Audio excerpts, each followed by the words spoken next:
Human resource department లోనే ఈ ఉద్యోగాలు తొలగిస్తున్నారంట. ఇప్పటికే హెచ్ఆర్ రోల్స్ లోంచి దాదాపు 200 మందిని ఐబీఎం తొలగించేసింది అనమాట. ఆర్టిఫిషియల్ ఇంటెలిజెన్స్ సిస్టమ్స్ తో భర్తీ చేసినట్టు కూడా తెలుస్తుంది. అంటే ఏఐ వచ్చిన తర్వాత కూడా ఏఐ వాడి చాలా రకరకాల రోల్స్ లోంచి తీసేస్తున్నారు అనమాట. మరో పెద్ద టెక్ కంపెనీ ఇన్ఫోసిస్ ఇప్పటి వరకు 240 మంది ఎంట్రీ లెవెల్ ఉద్యోగులను తొలగించింది. ఇంకపోతే గూగుల్ తన ఆండ్రాయిడ్, పిక్సెల్, క్రోమ్ విభాగాల్లో లే ఆఫ్స్ ను ప్రకటించింది అనమాట. మెటా కూడా అంటే ఫేస్బుక్ మెటా వాళ్ళు కూడా ఈ ఏడాదిలో ఇప్పటి వరకు దాదాపు 3600 మందిని ఉద్యోగాల నుంచి తొలగించేసేసారనమాట.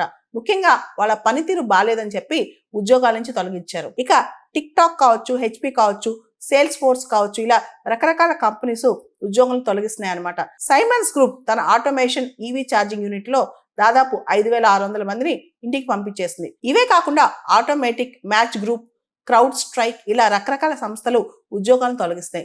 ఓవరాల్ గా రకరకాల టెక్ కంపెనీస్ లో ఉద్యోగాల కోత పర్వం కొనసాగుతోంది, లే ఆఫ్ల పర్వం కొనసాగుతోంది.